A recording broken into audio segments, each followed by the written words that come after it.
اسلامی روایات کے مطابق والدین کے اعمال کا اثر براہ راست اولاد کی زندگی اور شخصیت پر پڑتا ہے۔ ایک مرتبہ حضرت علی رضی اللہ عنہ کی خدمت میں ایک عورت حاضر ہوئی اور عرض کی کہ اے امیر المؤمنین، میری 2 اولادیں ہیں، ایک بیٹا اور ایک بیٹی، لیکن دونوں ہی نافرمان ہیں اور اکثر بیماری رہتے ہیں۔ بیٹی کے لیے کوئی رشتہ نہیں آتا اور بیٹے کو کوئی رشتہ دینے کو تیار نہیں۔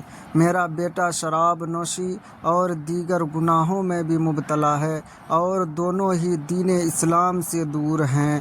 مجھے کوئی ایسا عمل بتائیں جس سے وہ راہ راست پر آ جائیں اور ان کی زندگی میں برکت آئے۔ حضرت علی رضی اللہ عنہ نے اس عورت کو مخاطب کرتے ہوئے فرمایا کہ والدین کے وہ 3 گناہ جن کی سزا اولاد کو بھگتنی پڑتی ہے اور جن کی وجہ سے اولاد نافرمان اور مصیبتوں کا شکار ہوتی ہے، وہ یہ ہیں: پہلا گناہ قرآن مجید سے دوری۔ حضرت علی رضی اللہ تعالی عنہ نے فرمایا کہ جس گھر میں والدین قرآن مجید کو سمجھنے کے باوجود اس کی تلاوت نہیں کرتے، وہاں نہ صرف والدین اللہ کے عذاب کے مستحق ہوتے ہیں بلکہ اس کی نحوست اولاد تک بھی پہنچتی ہے۔ ایسی اولاد اکثر نافرمان اور بے حیا ہو جاتی ہے۔ قرآن مجید اللہ کی آخری کتاب اور ہدایت کا سر چشمہ ہے، لیکن افسوس کہ آج ہم اسے صرف غلافوں میں لپیٹ کر رکھ دیتے ہیں یا صرف کسی کی وفات پر پڑھتے ہیں۔ جس گھر میں تلاوت قرآن نہیں ہوتی، وہاں سے برکت اٹھ جاتی ہے۔ والدین کو چاہیے کہ وہ خود تلاوت کریں تاکہ ان کے گھروں میں اللہ کی رحمت نازل ہو اور اولاد پر اس کے مثبت اثرات مرتب ہوں۔ دوسرا گناہ بدزبانی اور غیر اخلاقی تربیت۔ نبی کریم صلی اللہ تعالی علیہ وآلہ وسلم کا فرمان ہے کہ ایک دوسرے کو گالی دینا حرام ہے۔ اولاد اپنے والدین کو دیکھ کر جوان ہوتی ہے اور ان کے نقش قدم پر چلتی ہے۔ جن بچوں نے بچپن سے اپنے والدین کو آپس میں لڑتے جھگڑتے اور گالیاں دیتے دیکھا ہو، ان سے فرما برداری کی توقع رکھنا عبرت ہے۔ حضرت علی رضی اللہ عنہ کے مطابق والدین کو چاہیے کہ وہ گفتگو کے ان اسلامی طریقوں کو اپنائیں جو دین نے سکھائے ہیں۔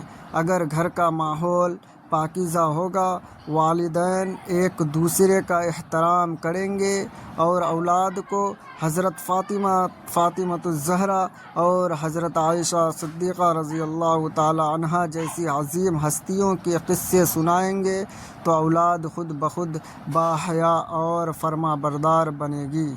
تیسرا گناہ بے پردگی اور رزق حرام۔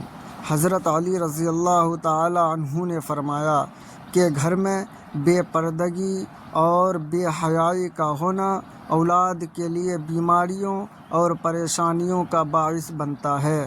جس گھر میں پردے کا اہتمام نہیں ہوتا، وہاں سے رحمت کے فرشتے چلے جاتے ہیں اور شیطان ڈیرے ڈال لیتا ہے۔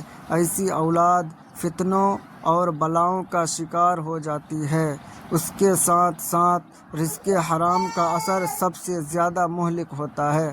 حرام سے مراد صرف ممنوعہ اشیاء کھانا نہیں بلکہ کسی کا حق مارنا، دھوکہ دہی اور فراد سے کمایا گیا مال بھی حرام ہے۔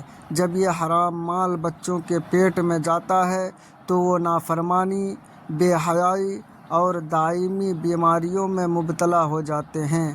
معاشرے میں عزت کی زندگی گزارنے کے لیے رزق حلال اور پردہ داری نہایت ضروری ہے۔ حاصل کلام: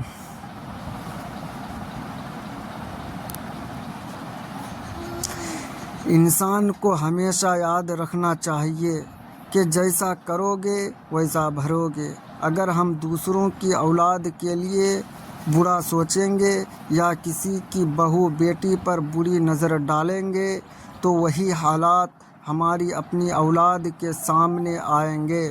ایک روایت کے مطابق جب ایک شخص نے کسی غیر عورت پر نگاہ ڈالی تو نبی کریم صلی اللہ تعالی علیہ وآلہ وسلم نے اسے تنبیہ فرمائی کہ تم دوسروں کی پردہ داری کرو گے تو تمہارے اپنے گھر کی دیواریں بھی محفوظ نہیں رہیں گی۔ لہٰذا اپنی اولاد کی خوشحالی، صحت اور نیک بختی کے لیے والدین کو چاہیے کہ وہ اپنی اصلاح کرے، تلاوت قرآن کو معمول بنائیں، اپنی زبان پاک رکھیں اور رزق حلال کا اہتمام کریں۔